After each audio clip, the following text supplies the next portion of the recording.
Yes, good morning, students. Good morning, sir. Good morning, sir. Good morning. Okay, so we will wait another 2 minutes. Only 8 participants are there. Okay, once it reaches to 15 or 20, now we will start the class. Okay, yes, we'll wait another 2 minutes.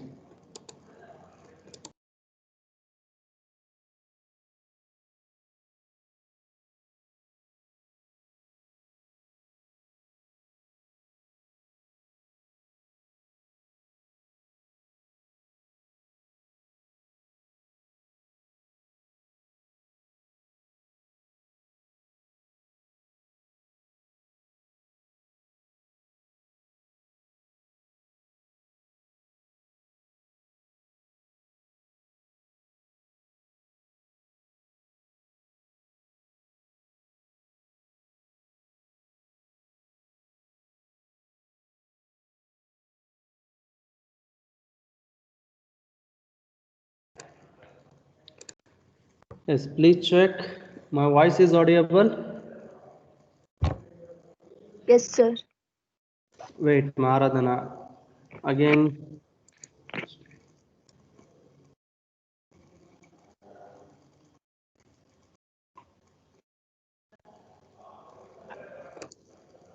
Hello. wait, Aradhana. So I'll share my PPT.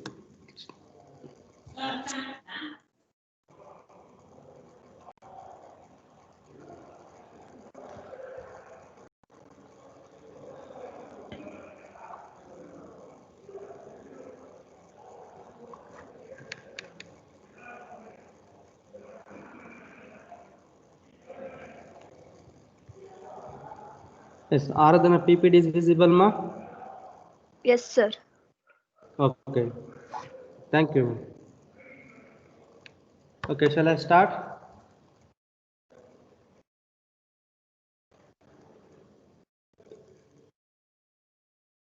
Yes, last class. So we discussed about relationship between elastic constants. As you know that for an engineering material up to elastic within the elastic region we have a 4 elastic constants that tells about the elastic behavior of material within the elastic limit. When you go for plot stress strain diagram, now within the elastic limit for any engineering material you can take here that within the elastic limit that tells the elastic constants tells the elastic behavior of the material within the elastic limit. So what are those elastic constants? One is Young's modulus, second one is shear modulus, third one is bulk modulus, and fourth one is Poisson ratio. Right? Yes. My voice is audible. Yes, sir. Yeah, PPT is also visible. Yes, sir. Okay, thank you, ma'am. Yeah, last class again we discussed about what is the relationship between Young's modulus and shear modulus and Young's modulus and bulk modulus and the relationship between Young's modulus, shear modulus and bulk modulus. Just I'll go through review that. Now how do you derive it? Suppose if you go for relationship between Young's modulus and rigidity modulus, shear modulus. Now, how do you derive it? First, we'll consider the diagram which is related to the shear modulus, means shear stresses acting on the component, right? Now, shear stress is acting on that component by considering a square lamina of unit thickness. Then here go for determine where the strain is occurred. The strain occurred in this component is along the diagonal AC, right? Or you can BD also you can consider, but BD undergoes compressive here. AC undergoes it is in elongation, means it increase in dimension. Then you determine what is the strain occurred along the diagonal AC, right? As you know that the general formula for strain is change in length by original length. Then how do you get change in length? Final dimension minus initial dimension, right? That gives the change in dimension or the initial dimension or original dimension. The next slide is also visible. As someone has to give the No, response. sir. No, Next sir. slide. No, sir. Next slide is not visible. Yes, sir. Yes, now it's visible. Okay. Now again, once you determine what is the strain occurred along the diagonal AC, then the called as that is the equation number, okay, 6, or in equation number you called as, then you go for apply a generalized Hooke's law that is acting on that a component, acting on that body. Then that also gives one more equation, then you will go for compare it. Finally we'll get the relationship between Young's modulus and shear modulus or modulus of rigidity, right? That is E is equal to 2 times of G into 1 plus mu. Similarly, we go for second one, relationship between Young's modulus and bulk modulus.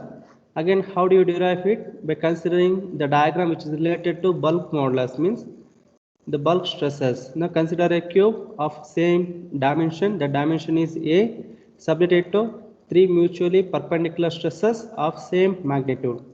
Then the body is subjected to, the cube is subjected to spherical stress. If the cube is subjected to a spherical stress, what happens? It changes in all the dimension, right? The volume will increases. Then we will go for determine what is the volumetric strain occurred here. After that, again you go for apply generalized Hooke's law, then go for equate those two equations, then finally you get the relation between Young's modulus and bulk modulus, that is E is equal to 3 times of K times of 1 minus 2 times of nu or mu. After the relationship between Young's modulus, shear modulus and bulk modulus, as you know that we know the relation between Young's modulus and shear modulus, and also Young's modulus and bulk modulus. Then you go for equate those two equations because left side are same, Young's modulus is same. Then again further simplify, finally we will get relation between the all the three have 4 elastic constants. Here you get only 3 elastic constant, that is E is equal to 9 times of kg divided by 3 times of k and plus g. Up to this we discussed, and also we solved a simple problem related to how to determine the elastic constants, right?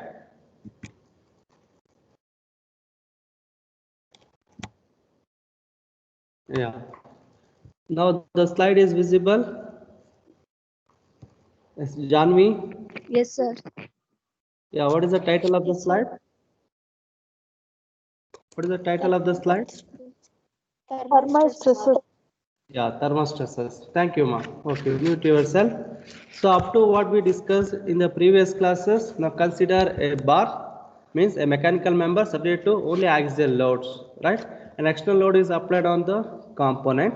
Now what happens once external load is occurred here? That external effect is equal to internal effect.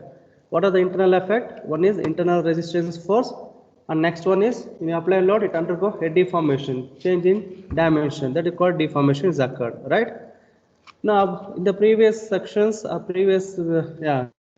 sessions, what we consider a member subject to an external load here, external applied force. But now in this title, in this slide, today's class, what we are going to discuss here, now without applying any external load here. Okay, so now we'll go for what happens. Take a mechanical member or aeronautical member, so kept in a space that is constrained body. What is very important is constrained means that both ends or any one end of all the ends, all the boundary of the component is fixed. That is called as a constraint. If you consider a constrained body, constrained a member, then just you go for increasing or decreasing its temperature, surrounding temperature. So what happens if you increase the temperature, the body undergoes what? Suppose if there is no constraints are there, no fixed ends are there, if it is the body is in space, if you increase the temperature, what happens? It will go, the dimension go increases, right? Due to rising temperature, the dimension increases. If you decreases the temperature in the surrounding temperature of the body, what happens? The dimension decreases. So why it has occurred to the body engineering materials means due to one more the property will comes here. There's a coefficient of thermal expansion or thermal contraction.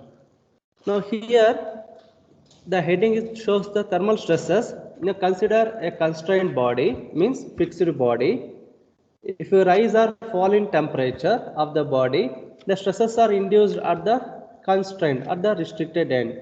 Those stresses are called as a thermal stresses. Yes. So now here we will not apply any external load here. We will not apply any external axial load. Now what we consider A body, it is constrained body. Means fixed body you consider. Whether you go for rising temperature or decreasing temperature of the surroundings. Right, mute yourself. If someone has, yes, who is that? ಈಗ ಈ ನದಿ ನನ್ನ ವ್ಯೋಮದಿಂದ ಕಾಪಾಡಬೇಕು.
Okay, sorry, my microphone is muted. Yes, Lahari.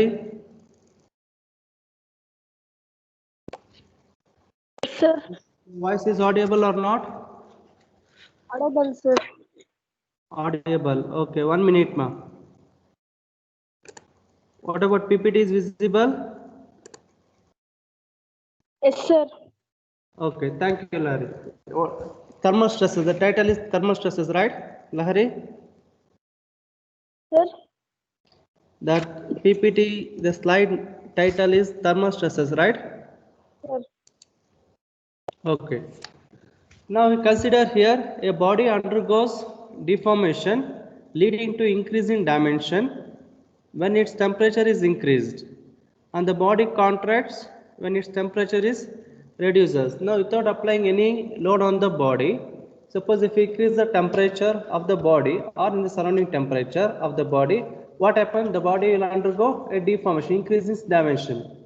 If you decrease the decrease the temperature of the body undergoes contract, means decrease in dimension.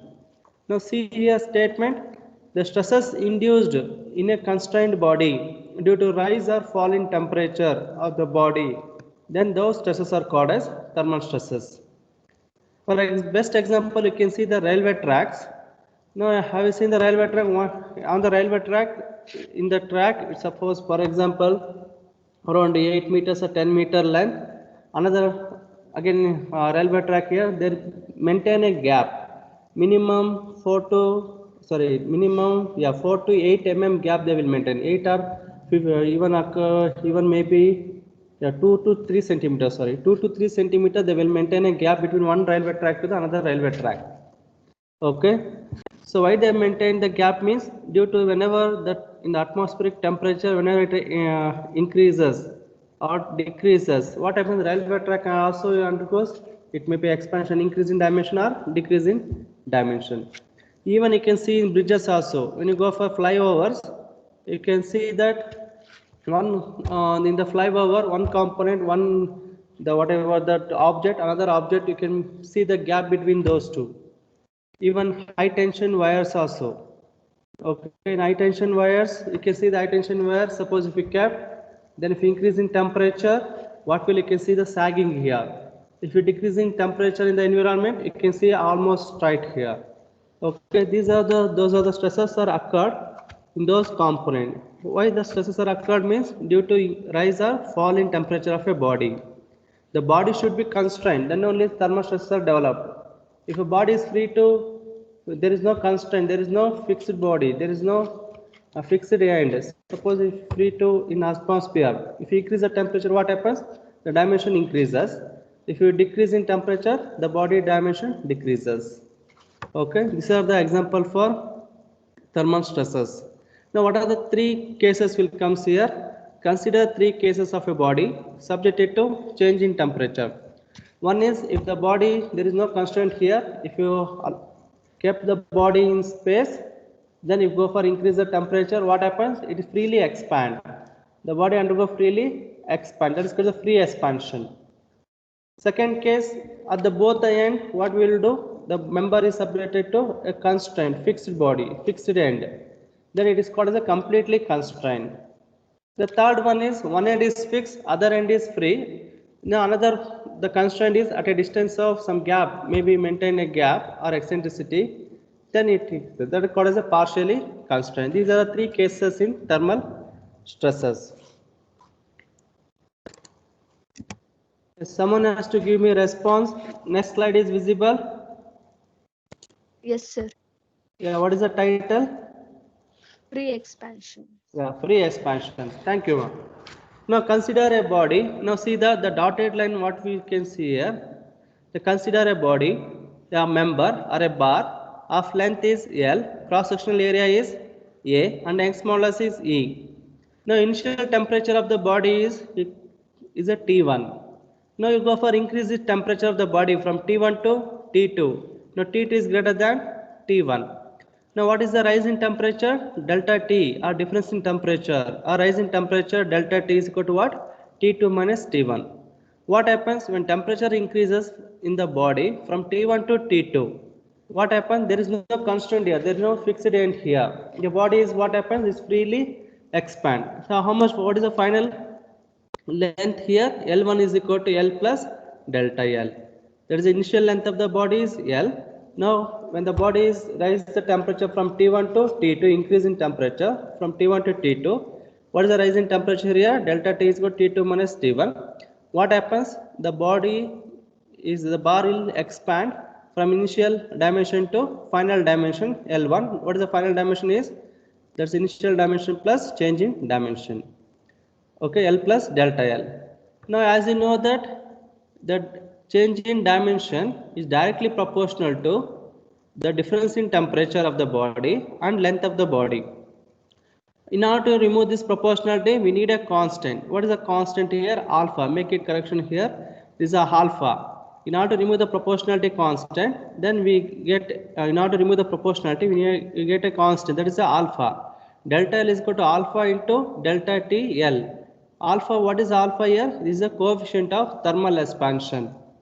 Coefficient of thermal expansion means if we increase the rate, some amount of material will go for deform for unit rise in temperature. That is the meaning of coefficient of thermal expansion is defined as the strain induced for a unit change in temperature. That is, what is the unit here? Coefficient of thermal expansion mm per unit degree centigrade. For 1 degree centigrade, if you rise in temperature, for 1 meter of length is there, 1 millimeter of length is there, then how much body will change in dimension here? So much amount of mm of length changes dimension. For example, if you consider a steel, what will be the coefficient of thermal expansion for steel is 12 into 10 raised to the power of minus 6 mm per degree centigrade. Suppose for steel, if you rise in 1 degree temperature of the steel, for 1 mm length of the steel, how much it is increases dimension here, increases length here, 12 into 10 raised to the power of minus 6 mm, it will increases for a unit rise in temperature. That is the meaning of coefficient of thermal expansion. The unit rise in temperature the unit rise in temperature occur unit area leads to a how much it is increases here, 12 into 10 raised to the power of minus 6 mm of deformation is takes place. That is the meaning of coefficient of thermal expansion. What is the formula for free expansion? Now you should remember delta L is equal to, for free expansion means there is no constraint in the body. If a body rises temperature from T1 to T2, how much body deformed here?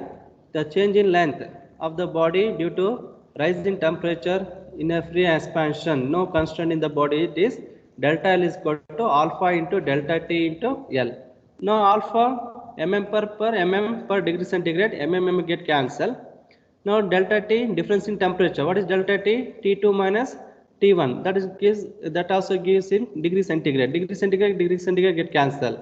Then what is the unit here? Only L is the Unit L is in millimeter. That's why you get deformation in millimeter. Now remember this. Similarly, for aluminum, if you take for aluminum material, what is the thermal expansion for aluminum? It is around 21 or 23. 23 into 10 raised to power of minus 6 mm per degree centigrade. Means now compare steel and aluminum. Now which one will go for freely expand? If you go for rise in temperature, aluminum will get more freely expand here, more deformation takes place if you rise in temperature, right? Okay. What is the next slide is visible?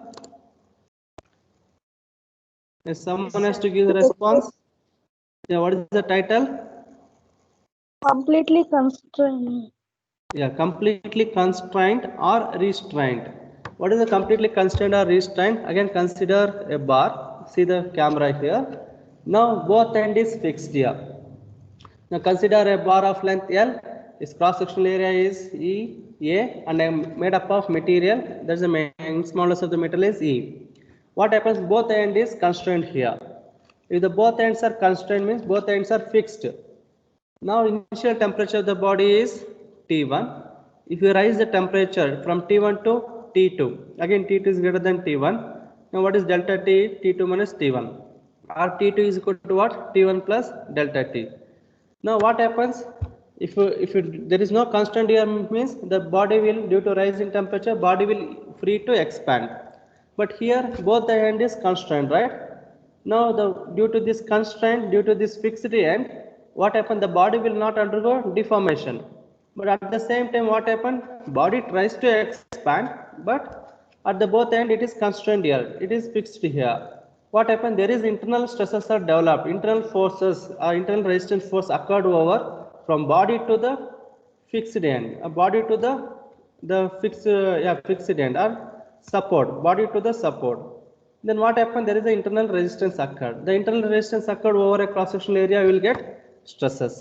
Now see that here, if you consider a body of length L, if there is no constraint at the both ends, see that how body will deform here. The dashed line, you can see that the dashed line shows the body will undergo freely deformed.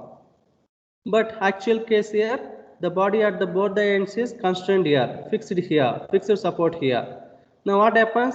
Due to the fixed support, the body will not deform, but there is the internal resistance force occurred at the support.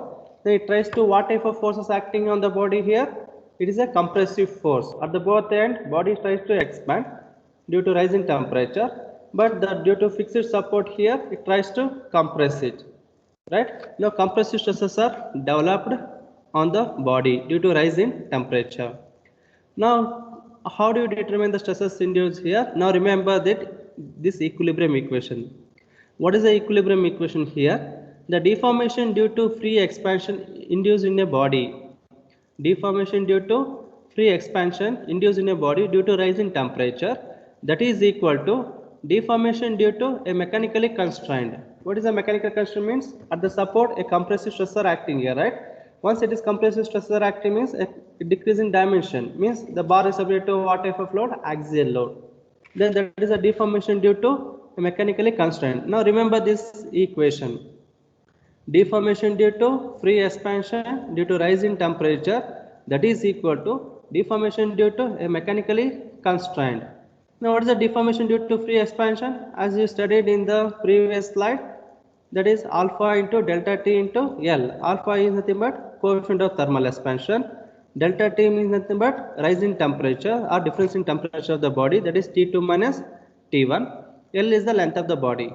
That is equal to right side deformation due to mechanically constraint. Now due to fixed support, what type of stressor acting here? Compressive stressor acting, means bar subject to a compressive load. Means what is the throughout the length, the cross sectional area is same in the bar. Now what is the deformation of the bar? Mechanically deformation of the bar, it is PL by AE. Right? Now what is the P by A? P by A is nothing but force per cross sectional area is nothing but what? Sigma, stress. Now again L get cancelled. See the left hand side L get cancelled. Finally sigma is equal to what you will get? Alpha into delta T into E.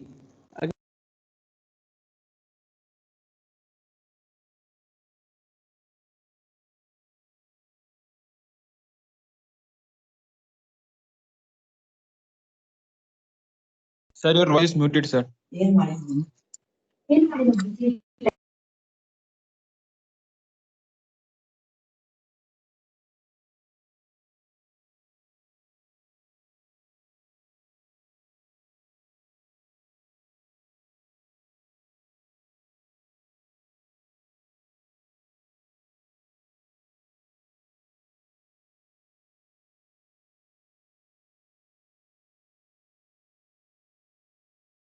Sir, your voice is muted.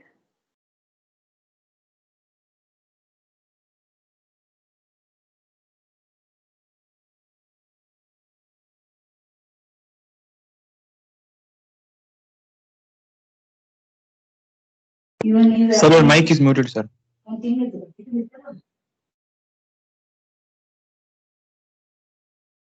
Now it is muted or earlier it is muted, ma?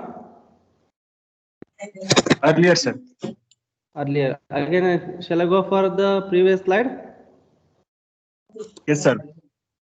Okay. Yeah. Now in the yeah, my voice is audible. Yes, sir. Yes, sir. Yeah, the PPT is also visible. Yes, sir.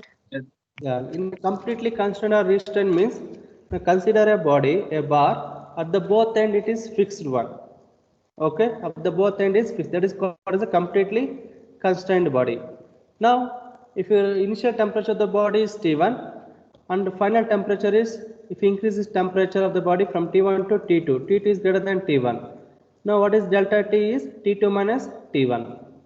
Now you should remember this condition. What happens if there is no constraint in the body means if you rise in temperature of the body it is free to expand, right? So but here when both ends are constrained here, when both ends are constrained means the body even due to rise in temperature body tries to expand, but due to fixed support, due to constraint, the body will not deform here, body will not change the dimension, right? Now, for example, remember this equilibrium equation, deformation due to free expansion means there is no constraint on the both the ends. See that if you rise in temperature, you can see the dotted line, what we can see here, dotted line, that is body is freely expand. There is no constraint here, there is no fixed support at the both the ends. Now, how much body will undergo deformation here? Due to rise in temperature, that is alpha into delta T into L. But here in this case, both the ends are constrained, restricted. What happens? Due to body tries to expand due to rise in temperature, but at the same time the support will not allow to deform the body. Means a compressive force is acting on the body. Now that is called a compressive force acting on the bar is nothing but it become a throughout the length the bar is cross-sectional area same A. So it comes under a bar subject to uniform the deformation of a bar for a straight bar or a uniform cross-section bar. Then what is that? Deformation due to mechanical constraint, that is PL by AE. Now what is P by A? P by A is nothing but sigma. Now L get cancelled. Finally, sigma is equal to, if you go for simplified, sigma is equal to alpha into delta T into E will get. Now how do you remember this formula? Now in the previous case, free expansion, the deformation of a bar takes place due to free expansion, due to rise in temperature. Delta L is equal to alpha into delta T into L. L will come. Here for stress, deformation of a bar due to rise in temperature for a body is completely constrained. Then sigma is equal to alpha into delta T into E. That is unit here, Newton per mm square. The next slide is visible. Yes, someone has to give me response. Yes, sir. Yeah, what is the title of the slide? Partially constrained. Partially. Yeah, partially constrained. Good, ma. Okay. Now in the third case, partially constrained. Now see the figure here. Now if the body is here in the space, there is a free expansion takes place due to rise in temperature. In second case, both the ends are fixed or constrained. That is completely constrained. Now here what I will do? One end is fixed, other support is at a given some allowable means allowable deformation or allowable gap here. Some gap, then I will give a support. Okay, best example you can see that in the railway track. In the railway track or in any machineries you can see here they will give some allowable deformation, allowable some gap is they will give, because due to free expansion takes place, right? Now consider a bar, one end is completely constrained, other end is whatever will give a support at a distance of some gap here, at a distance of delta here, right? Consider a bar of length L, here L is missing, of cross-sectional area is A, Young's modulus is E, one end is complete, one end it is fixed. Another support is there at a distance of delta from the free end of the bar, right? Suppose if there is no constraint here, there is no fixed support here, if you allow the bar, then your rise in temperature takes place. How much bar will deformed here? Free expansion takes place. You can see the dotted line. See the dotted line here. This amount of bar will undergo deformation takes place. But whatever we given the constraint here, the another support in the free end here at a distance of delta, right?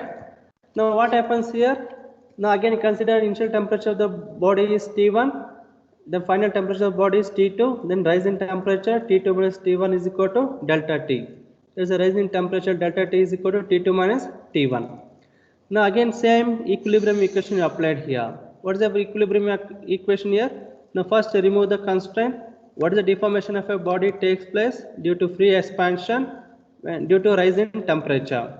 That is equal to deformation body due to mechanically constrained. So what is the deformation of body due